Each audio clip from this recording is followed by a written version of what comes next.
So hello guys, welcome to the another video of Art of Mink।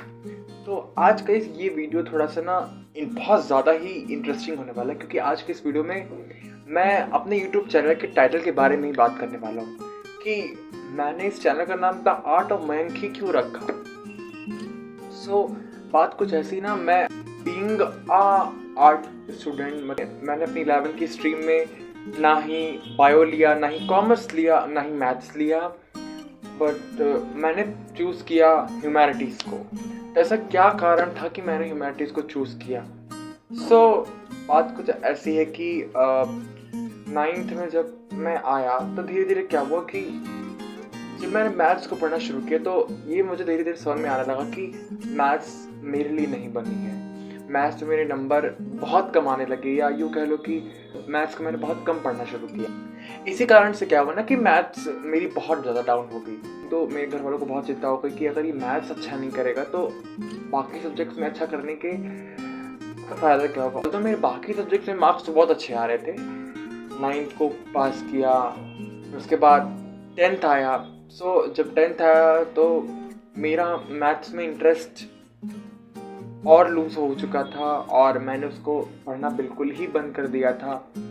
तो इस वजह से मेरे मैथ्स में मार्क्स जो है बहुत ही ज़्यादा गंदे आने लगे। अगर मैं हिंट देने के लिए बताऊं तो फॉर एग्जांपल 80 आउट ऑफ 19, 57, 24 कुछ इस तरह के मार्क्स मेरे आ रहे थे। ऑल्दो आई लव साइंस, मतलब मुझे साइंस तो बहुत मज़ा देती थी। मुझे फिज़िक्स पढ़ना बहुत अच्छा लगता था, मुझे बायो पढ़ना भी बहुत अच्छा लगता था, मुझे केमिस्ट्री पढ़ना भी बहुत अच्छा लगता था, और इन सब में मेरे नंबर बहुत अच्छे आ जाते थे। फिर 10th के बाद 10th मैंने दिया। 10th में मैंने 85% स्कोर किया। हाँ, मैथ्स में मेरे नंबर लो थे, बट होता क्या था उस समय इस तरह का सिस्टम था कि आपके बेस्ट ऑफ 5 सब्जेक्ट्स के मार्क्स कैलकुलेट किए जाते थे। तो जिस भी टॉप 5 सब्जेक्ट्स में आपके मार्क्स ज़्यादा आए हैं उनको पूरा लिया जाएगा और उनको कैलकुलेट कर लिया जाएगा। तो उन टॉप 5 सब्जेक्ट्स को मिला करके मेरे जो मार्क्स आए थे वो 85% आए। अब उसके बाद जो सबसे बड़ी एक जो डायलेमा होता है एक 10th पास आउट स्टूडेंट के लाइफ में, वो होता है कि वो अपना सब्जेक्ट क्या चूज़ करने वाला है 11th में। तो मेरे पास भी एक बहुत बड़ा डायलेमा था। मेरे मैथ्स से बहुत वीक था, तो maths wasn't an option for me। तो अब मेरे पास 3 choices थी। Either I should go with bio और commerce और humanities। तो फिर बहुत पापा से भी मैंने डिस्कस किया, फैमिली में भी डिस्कस किया। तो माई फैमिली वॉज लाइक कि मैथ्स तो लड़कों के लिए बहुत ज़रूरी होती है, अगर इसने मैथ्स नहीं लिया तो फिर ये क्या हुआ, ये सारे ताने सुनने को मिले। प्लस कहीं ना कहीं मुझे लग भी रहा था यार, मैंने मैथ्स नहीं पढ़ के मैथ्स पे ध्यान नहीं, अगर मैंने थोड़ा सा ध्यान दे लिया होता तो चीज़ें शायद और बेटर हो सकती थी। But I and up choosing humanities. मैंने ह्यूमैनिटीज़ लिया। अच्छा, अब बात आती है मैंने ह्यूमैनिटीज़ क्यों लिया। एक्चुअली जब मैंने 7th 8th या 9th से जब ऑब्जर्व किया तो मेरे मार्क्स जो थे वो SST में बहुत ज़्यादा रह रहे थे। SST में I was doing very well since my class 7, 8, 9, 10 सब में, और 10th में भी मेरे सबसे ज़्यादा हाईएस्ट मार्क्स जो आए थे वो SST में ही आए थे। SST में I had scored very well. इस वजह से मैंने सोचा I should go with SST humanities stream. अच्छा, अब जब मैं कॉलेज में गया मुझे ह्यूमैनिटीज़ लेनी थी, तो हमारे जहाँ पे मैं रहता हूँ इलाहाबाद में, वहाँ पे ऐसे बहुत कम ही स्कूल थे जो ह्यूमैनिटीज़ दे रहे थे। बहुत सारे कॉलेज ऐसे थे जहाँ की फ़ीस बहुत ज़्यादा ही महंगी थी। मुझे याद था कि मैंने 1 ईयर बैक एक कैलेंडर में एक स्कूल का नाम देखा था, जीनियस पब्लिक इंटर कॉलेज, जो ह्यूमैनिटीज़ स्ट्रीम दे रहा था। तो मैंने पापा से वहाँ कॉल करवाई और पापा ने वहाँ पे बात की, तो हम लोग वहाँ गए। तो जब हम लोग वहाँ पे गए तो हमें पता चला कि वहाँ पे एक भी बच्चे ने ह्यूमैनिटीज़ नहीं ली। एक भी बच्चे ने ह्यूमैनिटीज़ नहीं ली। इसके बाद वहाँ पे हमें सर ने बोला कि अगर ह्यूमैनिटीज़ में कोई 1-2 बच्चे एडमिशन लेते हैं, तब फिर हम आपको बताते हैं। फिर 1 हफ्ते बाद पापा ने फिर कॉल किया और कॉल करके पूछा कि कोई किसी ने ह्यूमैनिटीज़ में एडमिशन लिया है।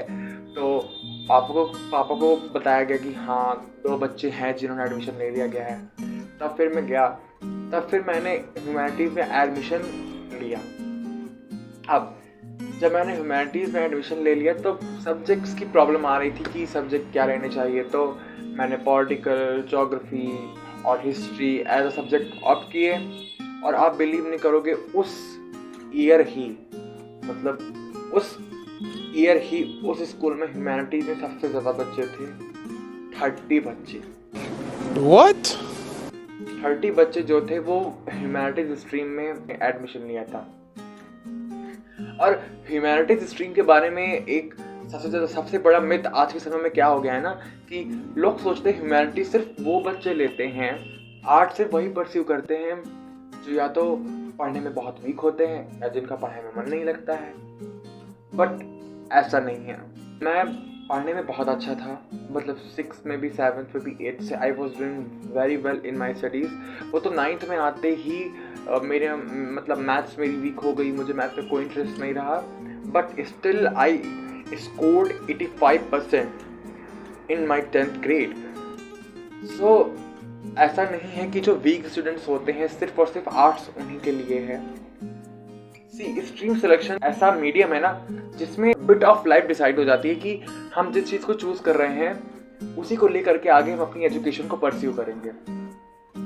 और अगर हम एक ऐसी स्ट्रीम चूज करते हैं जो हमारे इंटरेस्ट से रिलेटेड हो, जिसमें हम तैयार हों अपने हार्ट एंड सोल को बाहर निकाल के रख देने के लिए, तो एक ऐसी स्ट्रीम हमारी पूरी लाइफ के लिए बहुत ज़्यादा बेस्ट साबित होती है। मैंने काफ़ी सारे अपने फ्रेंड्स को देखा है जहाँ उनका खुद मन नहीं था कॉमर्स या साइंस लेने का, बट उन्होंने या तो फैमिली के प्रेशर में आके या पीयर प्रेशर में आकर के उन्होंने साइंस या कॉमर्स को ऑप्ट किया। मैं अपनी अगर बात करूँ तो मुझे इस बात का प्राउड सबसे ज़्यादा होता है कि मैंने वो सब्जेक्ट चूज़ किया जिस चीज़ में मेरा इंटरेस्ट था, जो मैं करना चाह रहा था, irrespective of what other people would say, what other would comment। So मैंने उसी चीज़ को ऑप्ट किया जिस चीज़ में मेरा इंटरेस्ट था। तो इस चीज़ का ना लाइफ में ना एक अलग ही सेटिस्फैक्शन होता है कि आप अपने टर्म्स पे अपनी चॉइस के हिसाब से अपनी लाइफ को डिज़ाइन करते हो। हाँ, ऑल्दो JEE नीट जैसे एग्ज़ाम्स तो मैं नहीं दूंगा, उतनी एश्योरिटी मेरी जॉब्स के लिए नहीं रहेगी, बट हाँ इन जॉब्स से अलग हट करके मेरे लिए एक बहुत बड़ी अपॉर्चुनिटी हो गई है to explore more. I can choose different career niches. I can explore different career niches as per my choice. हाँ, और जितने भी स्टूडेंट हैं मैं उन सबसे ये भी कहना चाहूँगा कि एक ज़रूरी नहीं है कि आप JEE नीट एस्पिरेंट ही बनो, ज़रूरी नहीं है कि आप सिर्फ और सिर्फ एक साइंस स्टूडेंट ही बनो। अगर आप चाहो तो आप ह्यूमैनिटीज़ ले करके बहुत बड़ा कुछ कर सकते हो, बहुत बड़ा कुछ कर सकते हो। यार इवन डिग्री मैटर ही नहीं करती यार इन सब चीज़ों के लिए। अगर एक ऐसे शख्स का नाम लेना हो ना जिसने ह्यूमैनिटीज़ ले करके कुछ बहुत बड़ा फोड़ा हो या बहुत बड़ा किया हो अपनी लाइफ में, तो अगर एक ऐसे शख्स जिनको आप सब जानते होंगे, आई होप, उनका नाम है दिगराज सिंह राजपूत। यस, जिन्होंने मैग्नेट ब्रेन्स में हम सबको ह्यूमैनिटीज़ पढ़ाया है। तो हम देख सकते हैं ह्यूमैनिटीज़ के लिए उनका जो पैशन है वो कितना ज़्यादा है, कितने बढ़िया एजुकेटर है वो ह्यूमैनिटीज़ के, जो आज इतना बढ़िया कर रहे हैं, वो भी इतनी अर्ली एज में। आप सबको याद भी होगा जब उन्होंने मैग्नेट ब्रेन्स छोड़ा, तो जब उन्होंने अपना चैनल क्रिएट किया, किस तरह से उन्होंने बच्चों का सपोर्ट पाया। आज उनके यूट्यूब चैनल पे 2 लाख प्लस सब्सक्राइबर हैं।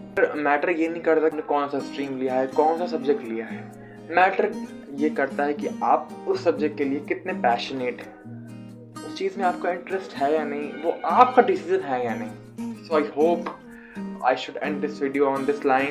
Do share it with your friends जिन्होंने अभी ह्यूमैनिटीज़ ऑप्ट करी है, ये ह्यूमैनिटीज़ आगे लेना चाह रहे हैं। Wish you all the very best. Thank you for watching.